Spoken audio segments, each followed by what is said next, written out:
OpenAI adding ads. I've had to type the phrase adding ads so many times in this that it doesn't feel like a real word or two real words anymore. Adding ad. Adding So ads. ChatGPT in the free tier and the bottom Go tier. So OpenAI recently released, they decided they were going to release the Go tier to more people. Originally, this was just a pilot program in India to sell ChatGPT at a lower rate. But now they are expanding that to more users. And of course, just like Netflix did when they made the ad-supported tier, they are now going to put ads in the cheaper tiers. Sam Altman a long time ago, I think he was quoted saying, "We'll never have ads." It's That in 2024. He said, "I kind of think of ads as a last resort as a business model." Which last resort's not great if that's what you're doing right now. So along with that, they had some statements about how the ads work. They're saying that it will not affect your responses in ChatGPT. The ads are always separate and clearly labeled. The conversations are private from advertisers, and the higher tiers won't have ads. There is an example that you can see here. Adam will put it on the screen.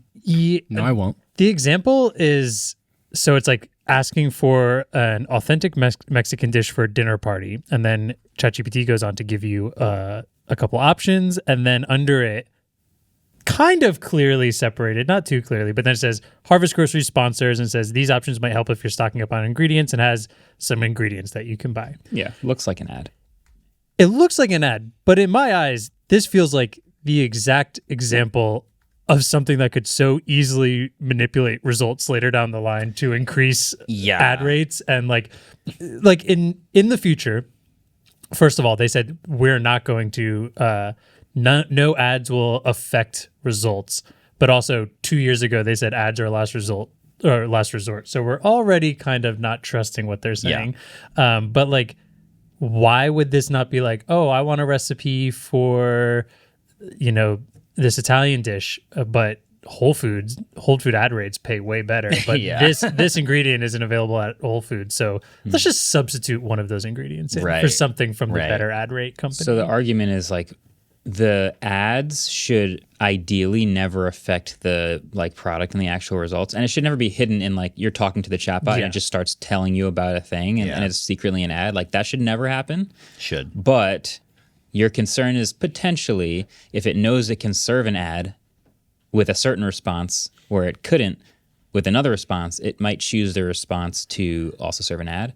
I think this is an awful example to try and prove that it's not going to affect, because it's so easy to see in this example where it could easily be implemented in for just more money. The long tail progression of this is always worse than you think. A lot of times when tech CEOs say, we will never do this, about 2 years later, they start doing it and they make excuses for it. Speaking of, Demis Hassabis, which is the CEO of Google DeepMind, which makes Gemini, responded to Sam Altman adding these ads to ChatGPT saying, "We do not have any plans for ads in Gemini. And regarding OpenAI testing ads, maybe they feel they need to make more revenue." Well, which is kind of a burn. That also kind of isn't probably stems off the back of these reports of the internal documents saying they might lose $14 billion this year. So last resort came up on us pretty quick here. They're burning through a lot of money. They haven't made any money for any of these things. I saw this great meme that was OpenAI in 2024, and it just said $0 and then 2026, and it was $0 comma 000 comma 000 comma 000 $0 trillion.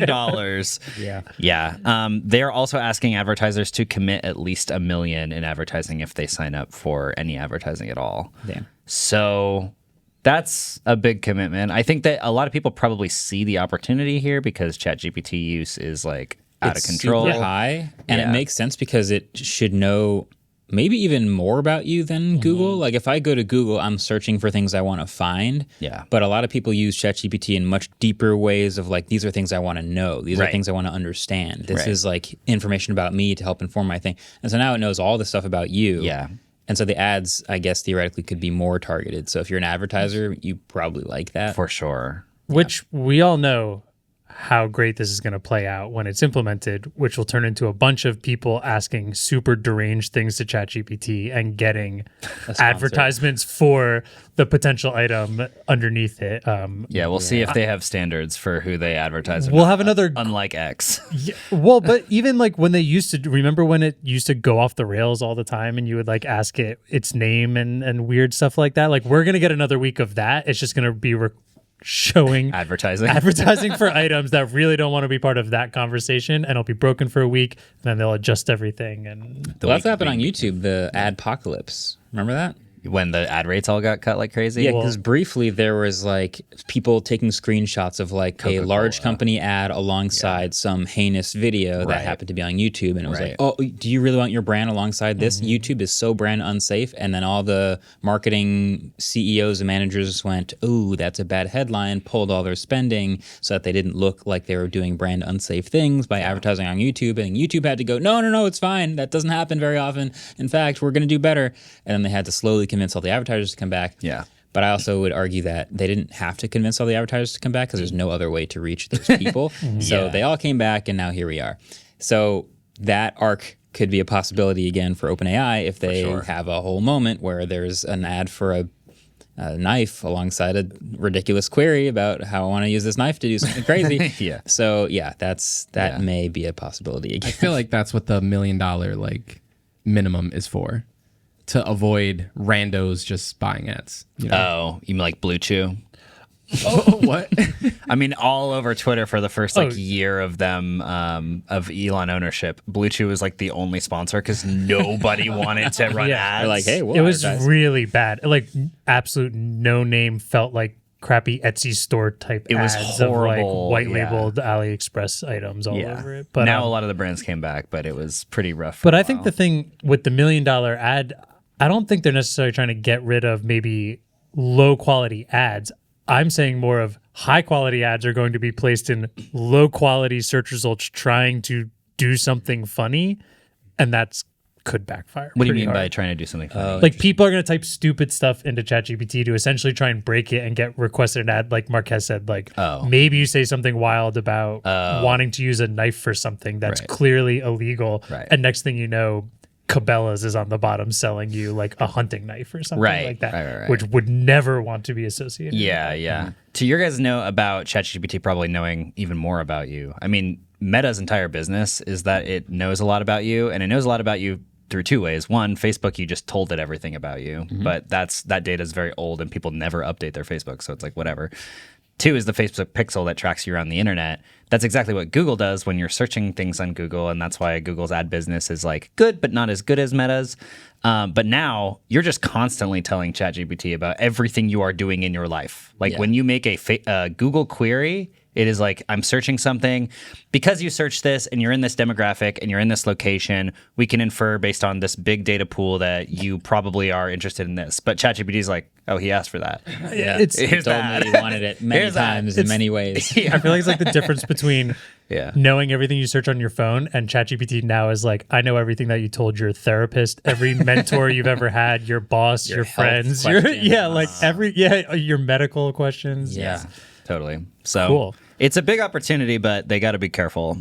It can get crazy pretty quick. Well, I don't know if you were attempting to segue talking about Facebook Pixel, but no. But it is Nova launcher. It's getting. They added Facebook and Google ad tracking code into the new Nova launcher. Into Nova launcher? Didn't they get bought by a conglomerate? I did a really quick TLDR of what's going on. So over the last 2 years, I'll just really quickly run through this. Company called Branch acquired Nova Launcher in 2022. I remember this. 2024. Like sad music underneath this. I love Nova. In 2024, there were so many layoffs to the point where the only person left as a full-time developer was the founder, Kevin Barry. That is such a sad sentence. It is. And then Kevin got put into his contract that if he were ever to leave Branch, the code would be open source and given to the community. Then in September last year, he was told to stop working on the app and stop working on making it open source, to where then this past week, Nova was acquired by a company called Instabridge, based in Sweden. They claim it's not shutting down. They want it to be actively maintained. They're planning on putting ads to have a sustainable business model. What the heck, are committed to no ads in Nova Prime, which will be $3.99. Also, somewhere in here, I don't know why I didn't write it, Kevin's leaving Nova. Yeah. But yeah, Nova Prime will be $3.99, no ads. They did accidentally list it at $49.99 on the app. Been there, done that. Not a great price.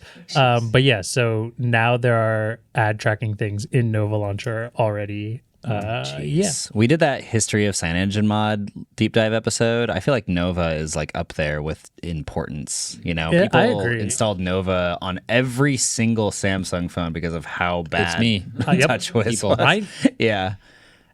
Yeah. Sorry. I For have people Nova on my phone right now. For people, Do you really? For people that don't know, because like a lot of people don't use launchers these days, Nova Launcher was basically like a stock Android launcher that you could run on your phone. People that don't know what launchers are, which is It was just back probably when a lot of our audience now. Yeah, the home screen and the app drawer and all the pages and the setup would feel very different, especially visually between different different UI. types of phones. So like a Yeah. Samsung phone would have all this bloop bloop touch whiz happening, and then an HTC phone would have like their famous I'm weather sorry, what was widget. it? and honestly, we all kind of prefer just a clean looking, stockish Android looking launcher. Yeah. And so if you got bloop bloop touch whiz, you would put Nova Launcher on it, and it would feel so much cleaner, and it would be nicer. And that was the golden days of Nova Launcher. Nova was effectively the Nexus UI, but it had even more settings toggles. And custom. It was so good. Yeah. My Note, I'm most nostalgic about my Note 8 with Nova Launcher on it, Yeah. in terms of like my peak phone experience. Which is why I was so into the Google Play Edition HTC phones, because Yeah. it was all there already. Man,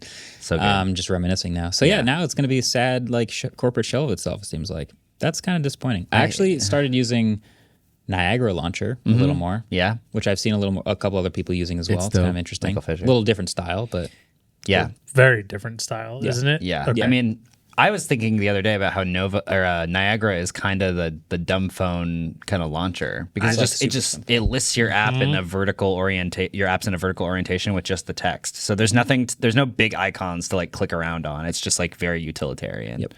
So it's very good for folding phones, by the way, because when you open like a hamburger style folding phone, because when you open the Z Flip 6 or whatever, it's got the longer aspect ratio, so it waterfalls down. Triple fold out. Vertically, like all your apps are everywhere. Yeah. Yeah, fun. So, RIP Nova, that sucks.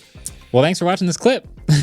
We appreciate that. But also make sure you watch the full episode on the Waveform channel and go subscribe over there. You guys see the clips all the time on the Clips channel, but the full episode is even more chaotic and more exciting. So go watch that. See you over there. I make the best pun of 2025. 26. Damn. Take it from the top.